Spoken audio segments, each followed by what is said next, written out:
स्वागत है आप सभी का। आपके साथ मैं स्वप्निल। जोधपुर में चाकूबाजी की खबर है। बताया जा रहा है कि कॉलेज का विदाई समारोह चल रहा था और इस दौरान चाकूबाजी हो गई। फेयरवेल में चाकू चले हैं। चाकूबाजी में एक छात्र घायल हुआ है। घटना के बाद छात्र डर गए, छात्रों में दहशत फैल गई। मथुरादास माथुर अस्पताल में फिलहाल घायल छात्र का इलाज हो रहा है। इस पूरे घटनाक्रम का, चाकूबाजी का एक सीसीटीवी फुटेज सामने आया है। देखिए आपकी टीवी स्क्रीन पर। ज्यादा जानकारी के लिए बात करेंगे सहयोगी चंद्रशेखर से। चंद्रशेखर, ये जो सीसीटीवी फुटेज हम देख रहे हैं, इसके पीछे की पूरी कहानी बताएं। देखिए, मामला जोधपुर के एक निजी कॉलेज का है, जहां पे विद्यार्थियों का विदाई समारोह आयोजित हो रहा था। इस बात को लेकर दो छात्रों में बहस हुई, जिसके बाद वो जाकर बाहर बैठे थे। इतने में वो जो दूसरा छात्र था वो अपने साथियों को लेकर आया और सुरेंद्र सिंह पुत्र करण सिंह राजपुरोहित को जो है उसने आके मारपीट शुरू की। और इस दौरान एक व्यक्ति ने जो है एक छात्र ने जैसे चाकू निकाला और उस पर ताबड़तोड़ वार कर दिए। इस घटना में सुरेंद्र सिंह राजपुरोहित घायल हुआ है, जिसको मथुरादास माथुर अस्पताल में भर्ती करवाया गया और मौके पर पुलिस पहुंची तथा जो है घटना की जानकारी ले रही थी। शुक्रिया।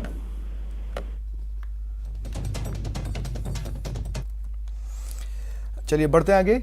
खबर उदयपुर से है। सोशल मीडिया पर एक वीडियो वायरल है। यह वीडियो गोगुंदा टोल नाके और होटल के एक कमरे का है। इसमें रंजिश के चलते बोबीन कालबेलिया ने अपने साथियों के साथ आकाश कालबेलिया का अपहरण किया, फिर साड़ी पहनाकर होटल के कमरे में डांस करवाया। तो देखिए, ये तो एक तस्वीर। एक और सुनिए। एक और जो वीडियो वायरल है वो गोगुंदा टोल नाके के पास का है, जहां बदमाशों ने तलवारें और निकाली और डांस किया। हाईवे पर बैठकर शराब पी, खूब गाली गलौज की। बोबीन और आकाश दोनों गोवर्धन विलास थाने के हिस्ट्री शीटर हैं और दोनों के बीच पुरानी रंजिश है। वीडियो वायरल होने के बाद पुलिस मामले की जांच में जुट गई है।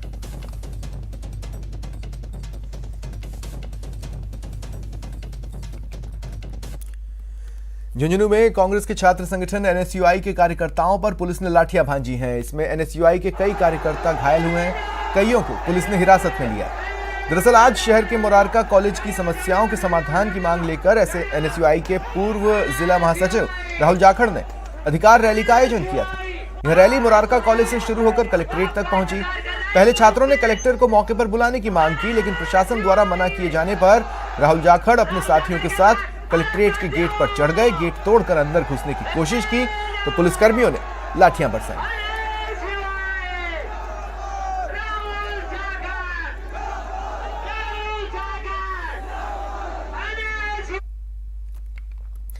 बीजेपी ने संपूर्ण कर्ज माफी की मांग को लेकर आज प्रदेश सरकार के खिलाफ विरोध प्रदर्शन किया। दौसा कलेक्ट्रेट पर बीजेपी के कार्यकर्ताओं ने मुख्य गेट के बाहर धरना दिया और नारेबाजी की। इससे पहले बीजेपी एसटी मोर्चा के बैनर तले बीजेपी कार्यकर्ताओं ने सोमनाथ सर्किल से कलेक्ट्रेट तक रैली निकाली, जहां पुलिस ने बीजेपी कार्यकर्ताओं को कलेक्ट्रेट में प्रवेश करने से रोका और कलेक्ट्रेट का गेट बंद कर दिया।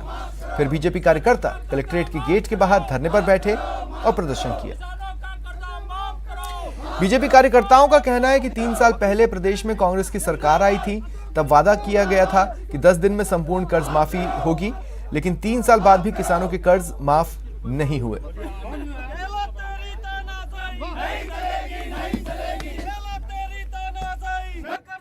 संपूर्ण कर्ज माफी और ईआरसीपी पूर्वी राजस्थान में लागू हो, इसी मांग को लेकर आज एसटी मोर्चा की ओर से प्रदर्शन किया जा रहा है।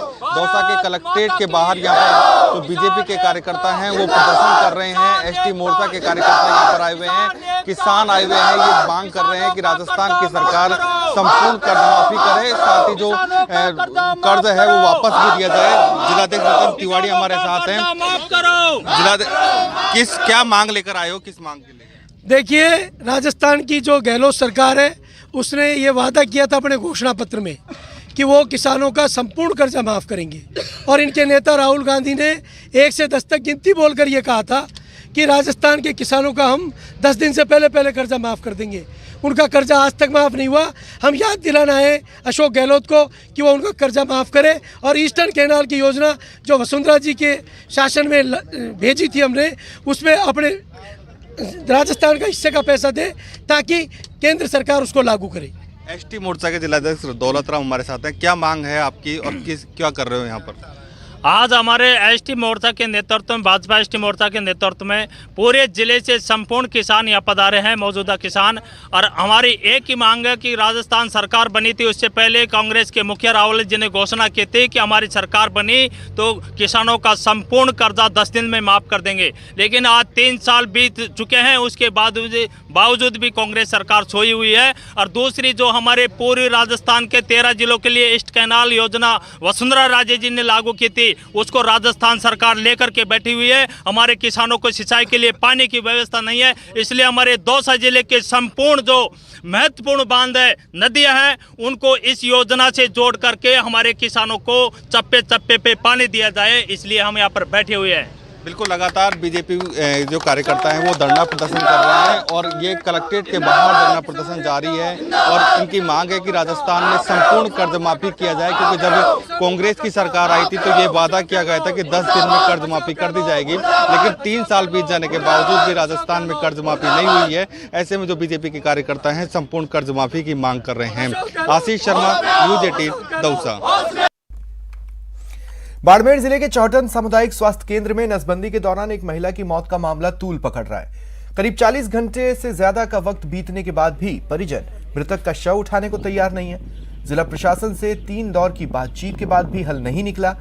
धरने पर बैठे परिजनों का आरोप है कि महिला की मौत के लिए सामुदायिक स्वास्थ्य केंद्र की लापरवाही जिम्मेदार है।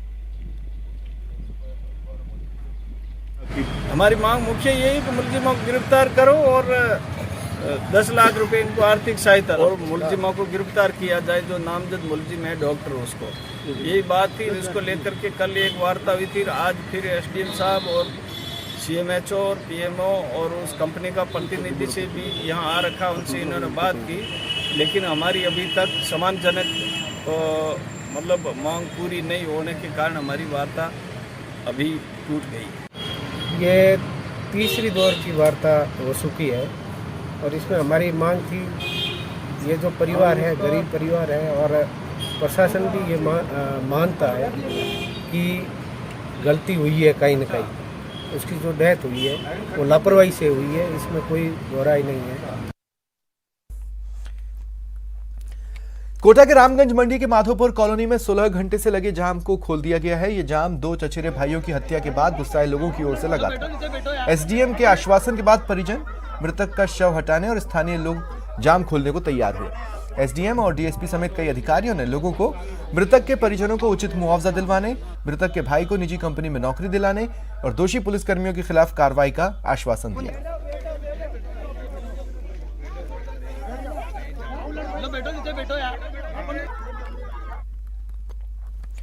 अलवर जिले के बहरोड कस्बे में बीच सड़क पर पति और पत्नी के बीच विवाद हुआ। लोगों की भीड़ लग गई। पुलिस ने समझाइश कर दोनों को भेजा। दरअसल दंपत्ति के बीच घरेलू हिंसा और प्रताड़ना का केस कोर्ट में चल रहा है। मामले में आज पेशी थी। दोनों कोर्ट में पेशी में उपस्थित हुए, जिनमें आज फैसला आने की उम्मीद थी, लेकिन कोर्ट ने अगली पेशी पर दोनों को काउंसलिंग के लिए बुलाया। इसके बाद पति का पीछा करते हुए पत्नी आ गई, उसके साथ गाड़ी में जाने की जिद करने लगी, लेकिन पति ने साथ ले जाने से इनकार कर दिया। फिर पत्नी बीच सड़क पर पति से झगड़ा करने लगी।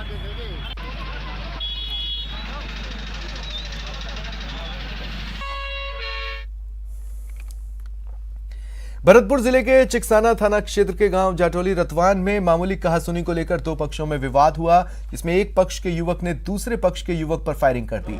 वो घायल हो गया, उसे आरबीएम अस्पताल में भर्ती कराया गया। एक सार्वजनिक बोरिंग पर एक युवक ने कब्जा कर रखा है, जिसे लेकर पहले भी कई बार विवाद हुए हैं।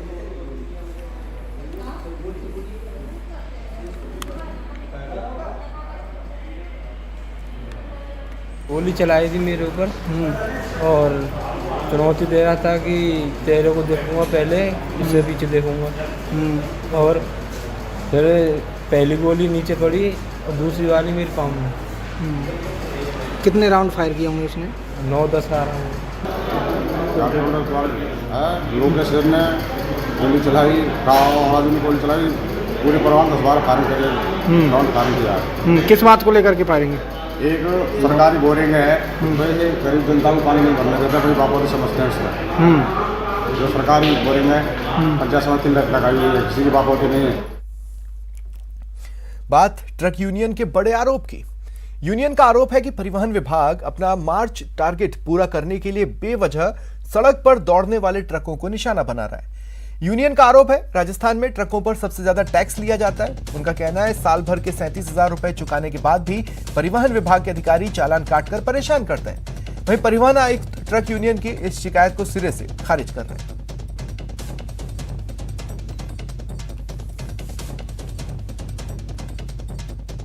अग्रिम जमा कराते हैं, उसके बावजूद भी जगह जगह पे सीएफ के नाम पे, कंपाउंडिंग फंड के नाम पे एक हर जगह चालान करने के लिए आरटीओ खड़े कर दिए।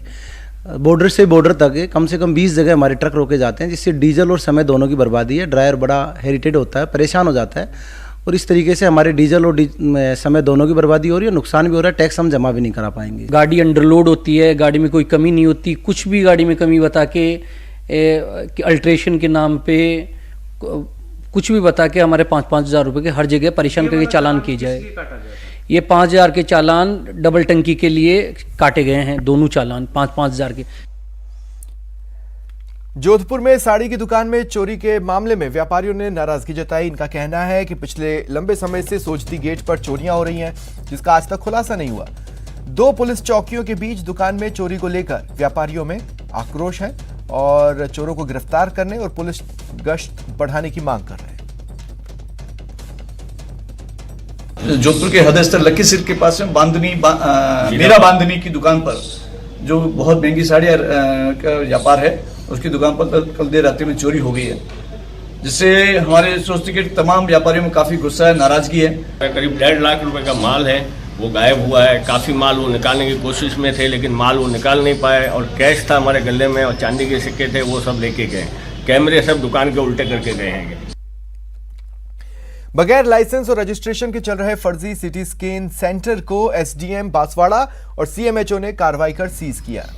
रातीतलाई में चल रहे सेंटर पर पिछले 90 दिन से अवैध तरह से जांचें हो रही थीं।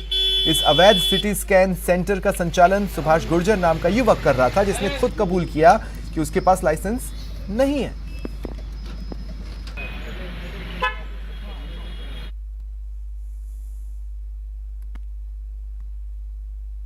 Diagnostic and imaging centre CT scan Ratitalai, इनका खिलाफ ये शिकायत की इंफॉर्मेशन थी कि सिटी स्कैन कर रहे हैं, एक्सरे कर रहे हैं बिना किसी रेडियोलॉजिस्ट के, और यहाँ पर जो इनका कोई अधिकृत रूप से ऐसा कोई इनका वैलिडिटी लाइसेंस नहीं है। तो हमने आके निरीक्षण किया तो यहाँ पे कुछ लोगों का एक्सरे करते हुए ये पाए गए और इनके पास में ऐसा वैलिडिटी डॉक्यूमेंट कुछ मिला नहीं है। तो अभी हम लोग सीएमएचओ साहब और सभी डिप्टी सीएमएचओ और ये डीसीपीएमडीटी जो सुपरवाइजर है उनके साथ हम लोगों ने इसको सीजर किया है और पंचनामा इसी। भारतीय जनता पार्टी ने फिल्म द कश्मीर फाइल्स को टैक्स फ्री करने की मांग की है। उपनेता प्रतिपक्ष राजेंद्र राठौड़ ने कहा कि कश्मीरी पंडितों के साथ जो भी बुरा सलूक हुआ उसको इस फिल्म में दिखाया है, इसलिए राज्य सरकार को इसे टैक्स फ्री करना चाहिए ताकि आम लोग भी कश्मीरी पंडितों के दर्द को महसूस कर सकें। बता दें, अनुपम खेर, मिथुन चक्रवर्ती अभिनीत इस फिल्म की तारीफ प्रधानमंत्री नरेंद्र मोदी ने भी की है।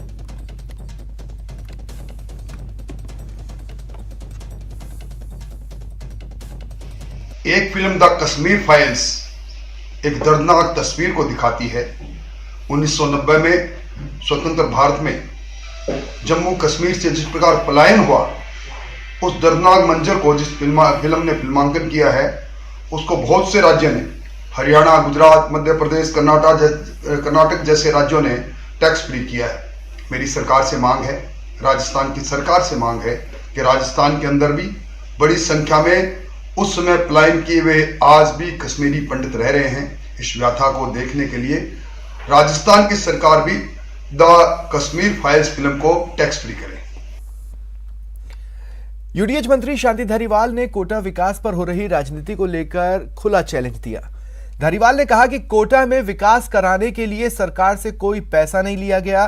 कोटा यूआईटी ने अपने संसाधन जुटाए, उसी के दम पर विकास हो रहा है। यूआईटी ने कई बेहतरीन कॉलोनियां काटी हैं, जिनसे हुई आय को कोटा के विकास पर खर्च किया जा रहा है।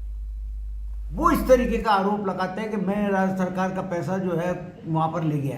इसकी जांच करवा ली जाए। मेरा तो खुला चैलेंज है कि कोटा का पैसा कोटा में लगाया। कोटा की जो कुछ भी कोटा का डेवलपमेंट आज हो रहा है, क्या समझे, वो सब का सारा नगर विकास न्यास की प्लानिंग के वजह से हो रहा है। वो उन्होंने 18-20 कॉलोनियाँ काटी हैं और कॉलोनियाँ काट करके पहले उनका इंफ्रास्ट्रक्चर तैयार किया है। इंफ्रास्ट्रक्चर तैयार हो जाता है जब सड़क बन जाती है, बिजली आ जाती है, नाली बन जाती है, पानी आ जाता है, तब लोग प्लॉट खरीदते हैं। ये प्लानिंग होनी चाहिए और वो प्लॉट फटाफट बिक जाते हैं, उससे पैसा इकट्ठा हुआ है और उसी से प्लानिंग हुआ है। इधर शांति धारीवाल के बयान पर बवाल थमा नहीं है। दरअसल विधानसभा में धारीवाल के बयान के बाद अब भी धारीवाल के खिलाफ प्रदर्शन हो रहे हैं। इसी कड़ी में यूडीएच मंत्री शांति धारीवाल के निवास पर उनके नेम प्लेट से छेड़छाड़ की गई। धारीवाल के नेम प्लेट पर स्याही पोत कर अपशब्द लिख दिया और नेम प्लेट की फोटो को कई व्हाट्सएप ग्रुप में वायरल कर दिया गया। हालांकि मामले में अभी तक पुलिस में शिकायत नहीं हुई है और नेम प्लेट से अपशब्द हटाकर दोबारा ठीक कर दिया गया है। यह घटना कल रात की बताई जा रही है।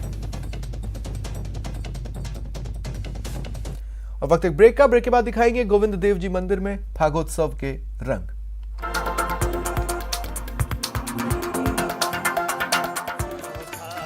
चांदो लाल बाजो रे, रप बाजो रे, मुरली संग में बांसुरी संग।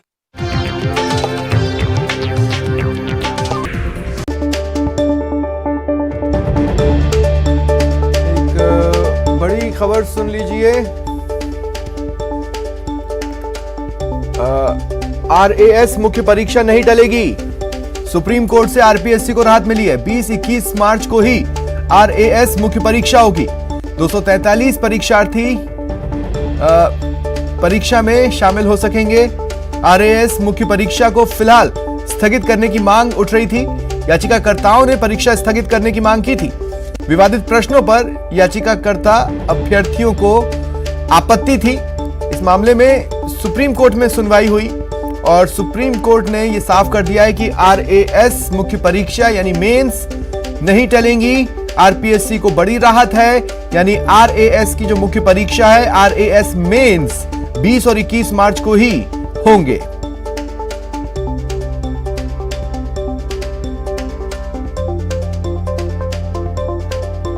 तो देखिए आरएएस मेंस को लेकर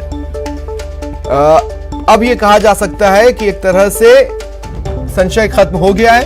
और ज्यादा जानकारी के लिए बात करेंगे सहयोगी सुशील पांडे से। सुशील, क्या जानकारी है?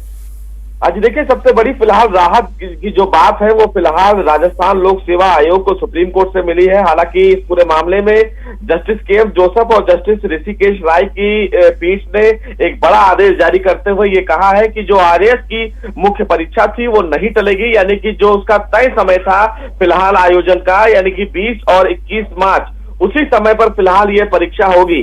हालांकि सुप्रीम कोर्ट में जो याचिका दाखिल की गई थी उस याचिका में स्पष्ट तौर से कहा गया था कि इस पूरी परीक्षा को फिलहाल स्थगित किया जाए, क्योंकि इसमें कुछ विवादित प्रश्न थे जिसको लेकर कुछ अभ्यर्थियों को फिलहाल आपत्ति थी। लेकिन सुप्रीम कोर्ट ने इन तमाम आपत्तियों को नहीं सुना और यह कहा कि जो तय समय विगत किया गया है फिलहाल परीक्षा के लिए, उसी तय समय पर परीक्षा दी जाएगी। लेकिन इस पूरे मामले में याचिका का निपटारा करते हुए सुप्रीम कोर्ट ने एक अहम आदेश ये भी किया है कि जो कोर्ट विद्यार्थी पहुंचे हैं मुख्य परीक्षा में शामिल होने के लिए, सिर्फ उन्हीं विद्यार्थियों को ये राहत होगी, यानी कि आरपीएससी की तरफ से जो तमाम परीक्षार्थियों को जो सूचना दी जाएगी।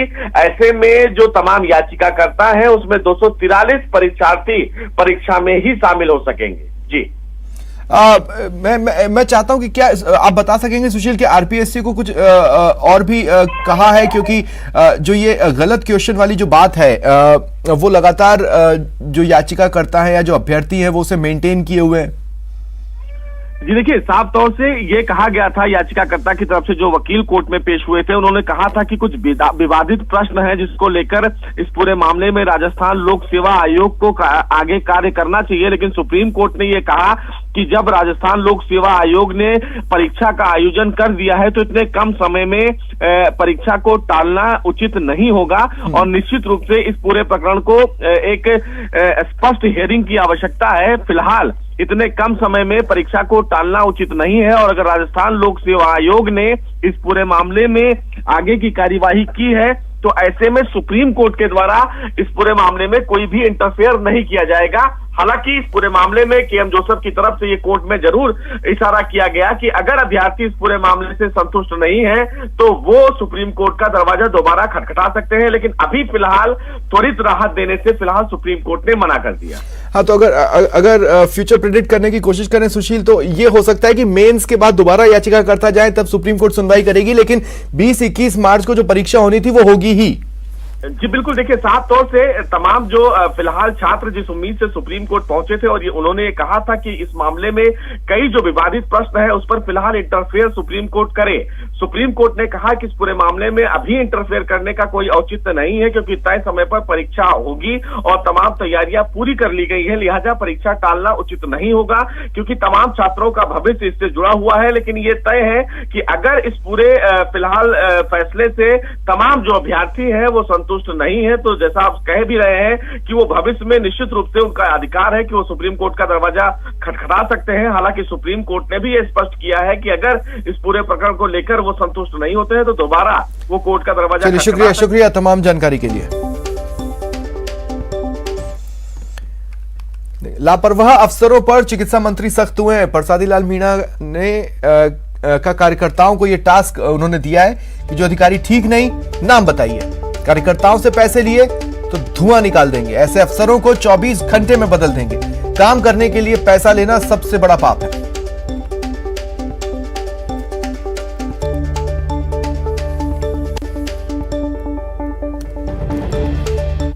चलेगा ये कह दो मेरे को लाल सोट में कौन सा अधिकारी ठीक है कौन सा ठीक नहीं है, 24 आवर में बदल देंगे। ये चीजें रखो। अगर कार्यकर्ता का काम हम लोग अगर कोई ट्रांसफर पोस्टिंग पैसे लेके कराएंगे तो कार्यकर्ता फिर आपकी धुआं उड़ा देगा, सही, चाहे मैं हूं चाहे कोई और हो। ये कार्यकर्ता के साथ जो अपन को बनाया और उससे पैसा अगर ट्रांसफर पोस्टिंग उसकी रिश्तेदारी में लेंगे तो क्या न्याय करेगा अपन को, क्यों करेगा? ये सब चीजों को ये जहन में रखनी चाहिए, चाहे कोई एमएलए हो, चाहे कोई जिला प्रमुख हो, चाहे कोई प्रधान हो। कार्यकर्ता से पैसा ले लिया तो इससे बड़ा पाप तो दुनिया में होता ही नहीं भाई कोई। बात बॉलीवुड के मुन्ना भाई यानी संजय दत्त की, जो फिल्म की शूटिंग के लिए जगतपुरा शूटिंग रेंज पहुंचे। उन्होंने निशानेबाजी में हाथ आजमाए, साथ ही संजू बाबा ने रेंज विजिट की। बता दें इस दौरान उन्होंने आरआरए के पदाधिकारियों और शूटर्स से मुलाकात की।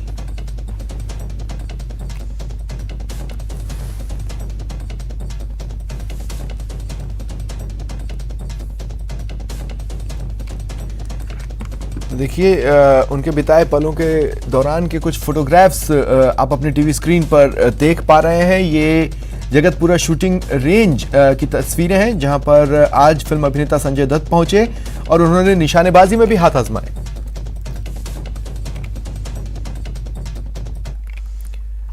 गोविंद देव जी मंदिर में मनाए जा रहे 4 दिवसीय होलिकोत्सव के चौथे दिन भजनों और नृत्य की प्रस्तुतियों से ठाकुर जी को रिझाया गया। कलाकारों ने एकल और सामूहिक नृत्य की प्रस्तुतियां देकर माहौल को फागुनी कर दिया। पुष्प वर्षा, चंग, धमाल, बांसुरी वादन के साथ भजनों की स्वर लहरियां बिखेरी गईं।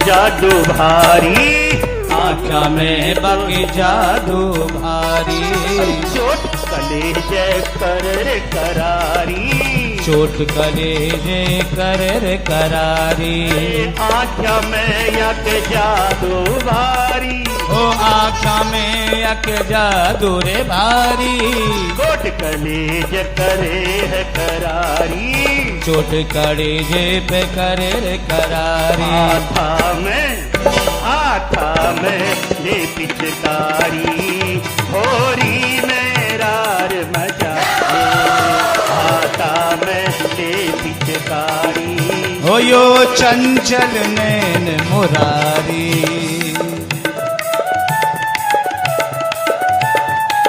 अरे धुन आपकी जानी पहचानी है, प्रेम से ठाकुर जी को नैनों में भरिए।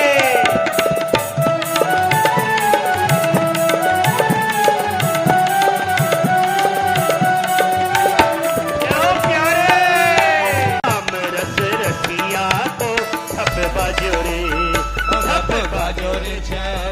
गोविंद देव जी मंदिर में फागोत्सव के रंग में मंत्री खाचरियावास भी रंगे दिखे। फागोत्सव में मंत्री खाचरियावास ने ढपली बजाई और होली के गीतों पर जमकर झूमे।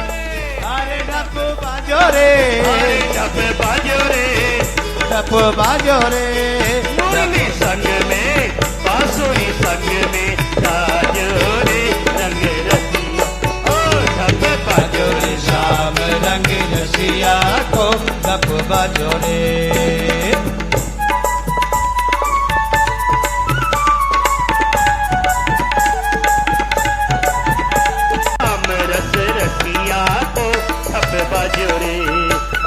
बाजो रे छब रंग रसिया को ढप बाजो रे। अरे ढप बाजो रे, अरे ढप बाजो रे, ढप बाजो रे, अरे ढप बाजो रे, ढप बाजो रे, ढप बाजो रे। मुरली संग में बांसुरी संग में बाजो रे रंग रसिया, ओ ढप बाजो रे शाम रंग रसिया को ढप बाजो रे।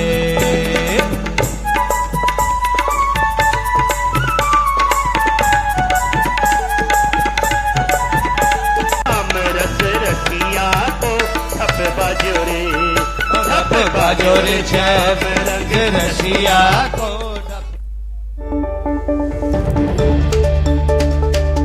और बड़ी खबर सुनिए, राजीव अरोड़ा को राज्य मंत्री का दर्जा। पिछले महीने ही राजीव अरोड़ा को राजसीको का अध्यक्ष बनाया गया था। मंत्रिमंडल सचिवालय ने आदेश जारी कर दिए हैं। ये बड़ी खबर आपको बता रहे हैं, राजीव अरोड़ा को राज्य मंत्री का दर्जा मिल गया है। पिछले महीने ही उन्हें राजसीको का अध्यक्ष बनाया गया था।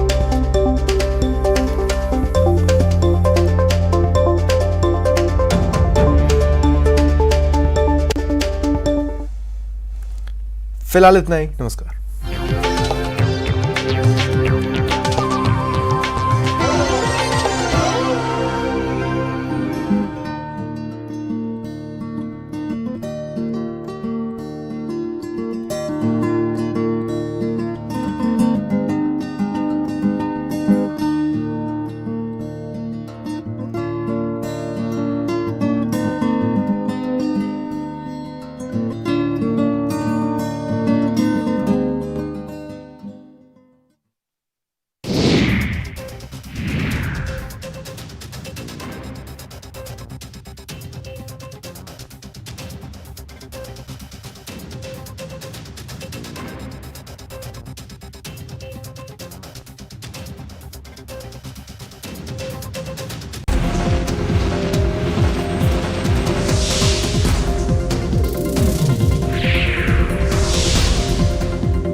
From the house of Sujata Mixer Grinder.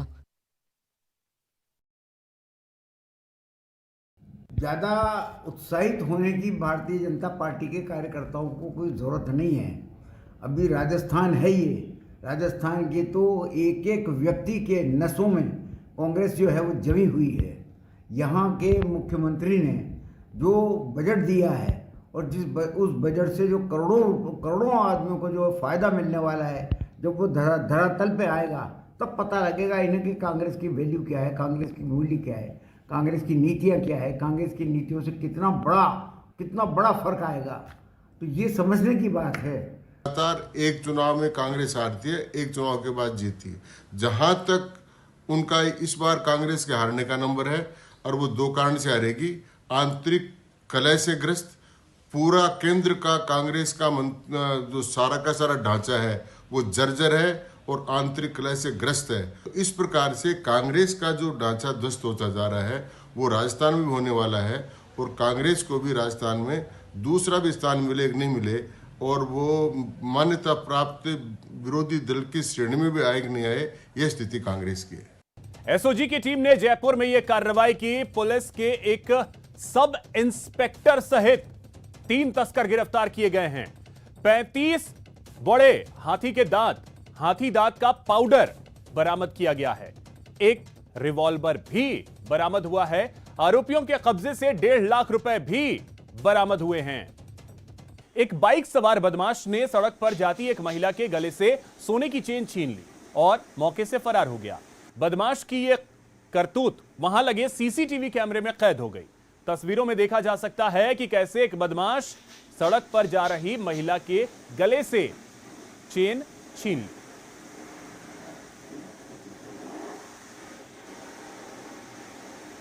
Jhunjhunu के चिड़ावा में एक दुकान से सोने की मिट्टी चोरी करने का मामला सामने आया है। जड़ाई के दुकान से चोरी की गई सोने की मिट्टी की कीमत करीब 1.5 लाख रुपए बताई जा रही है। सर्राफा कारोबारी इस सोने की मिट्टी को न्यारा कहते हैं।